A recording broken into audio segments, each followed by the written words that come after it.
Վաղաժամ սերմնաժայթման խնդրի պատճառը շատ դեպքերում դժվարանում ենք ուրեմն առանձնացնել կապված խառը այն պատմությունների հետ, թե առաջնային խնդիր է ինձ ներկայացնում վաղաժամ սերմնաժայթման խնդիրը, երկրորդային պլանով առաջացած խնդիրը, թե ոչ։ Ինչ կապ ունի մեզի տհաճ հոտը վաղաժամ սերմնաժայթման հետ։ Նախ եւ առաջ շատ դեպքերում պացիենտը դժվարանում է նկարագրի կոնկրետ մեզից է առնում տհաճ հոտ, թե միզելու ընթացքում է գալիս տհաճ հոտը,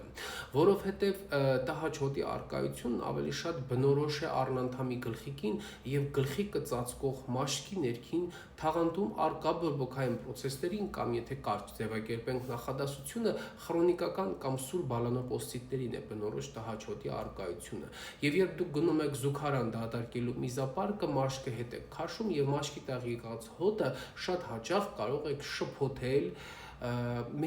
մեզում առկա հոտի հետ։ Այո, տհաճ հոտի առկայությունը միշտ խոսում է բորբոքային պրոցեսների մասին։ Շատերն ասում են գուցե լավ չեմ հետևում հիգիենային, բայց հավատացեք հիգիենային հետևելու համար բավարար է եւ օրվա ընթացքում մեկ անգամ լվացումները, գիտեմ շատերը հիգիենայի մանյակները օրը 2 կամ 3 անգամ կամ ամեն տուալետից հետո են անում լվացում, դրա անհրաժեշտությունը իհարկե չկա։ Տհաճ հոտի առկայությունը այսպես թե այնպես խոսում է բորբոքային պրոցեսների մասին, ինչքանով բորբոքային պրոցեսները կարող են կապ ունենալ վաղաժամ սերմնաժայթման հետ։ Հիմնականում այն տոկոս դեպքերում, երբ վաղաժամ սերմնաժայթքումը իրենից ներկայացնում է երկրորդային պլանով առաջացած խնդիր կամ ժամանակի ընթացքում, կյանքի ընթացքում առաջացած խնդիր, այո, մենք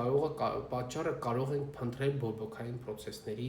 մեջ, բայց այն բոլոր դեպքերում, երբ վաղաժամ սերմնաժայթման առկայությունը առկա է ամբողջ կյանքի ընթացքում տղամարդու գիտակցական, երբ ինքը հիշում է իրեն հարաբերություններ ունենալուց, ապա այս պարագայում կապել բորբոքային պրոցեսի հետ այդքան էլ հիմնավորված չէ։ Ինչ խոսք մենք կարող ենք իրականացնել անալիզներ կապած ինֆեկցիոն բորբոքային պրոցեսների հետ, բայց մենք պետք է հասկանանք, որ հայտնաբերված խնդիրները